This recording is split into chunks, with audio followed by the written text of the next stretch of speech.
We've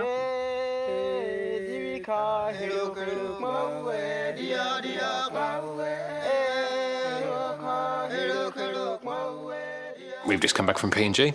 Very interesting times there, but for the whole region. How seriously worried should Australia be about what China's up to in the Pacific at the moment?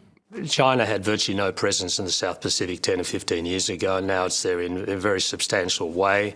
It's got large embassies. It's putting a lot of money into the South Pacific. What they realised after a while is that there were real opportunities to increase their influence in the region at the expense of the United States in particular, but Australia to a lesser extent. If they put the resources in, they could actually see the region become very pro-Chinese and ultimately become within the Chinese orbit. They basically want to be able to shape and influence the whole of Pacific Island countries to support China's policies and interests, and unfortunately a lot of those are opposed to ours. So that's why we have a contest, and it's a very important one, and we need to make sure we don't lose it. So you're saying it's not just investing in developing nations. I mean, this is strategic. There's more at play.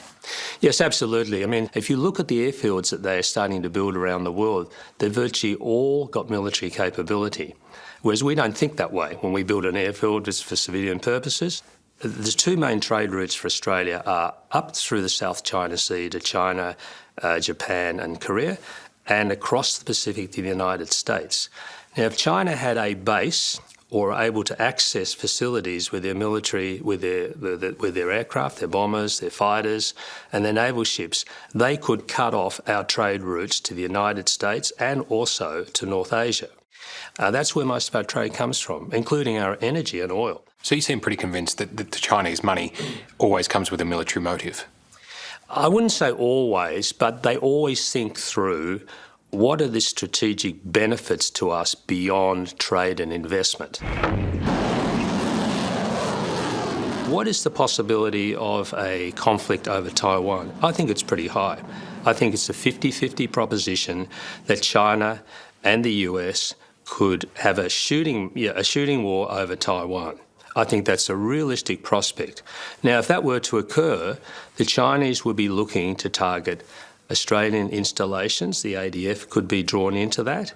And if they were able to position some of their forces in those small Pacific Island countries, they would have the capacity to essentially strangle Australia and make life very difficult for us, and actually to target us with their missiles and weapons because they'd be much closer. So they could cut off the trade routes, cut off our supply lines, but also then use those as launching pads for missiles. Absolutely. A real potential military threat to Australia is conceivable for the first time since the Second World War. And the Pacific Islands were crucial to our ability to defend ourselves during the war with Imperial Japan.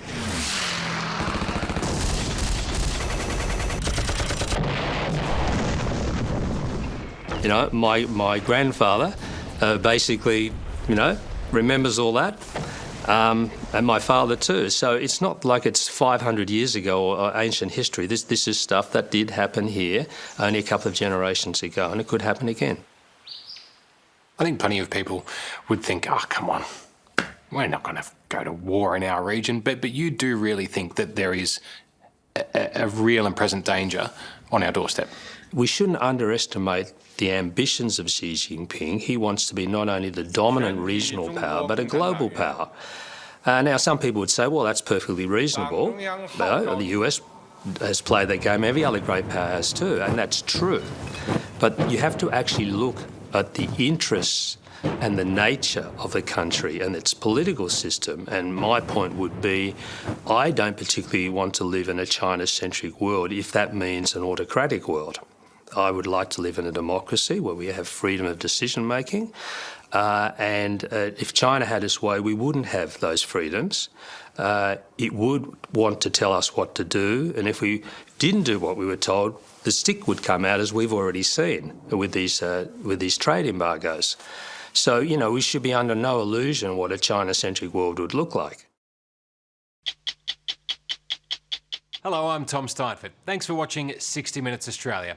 Subscribe to our channel now for brand new stories and exclusive clips every week. And don't miss out on our Extra Minutes segments and full episodes of 60 Minutes on 9now.com.au as well as the 9Now app.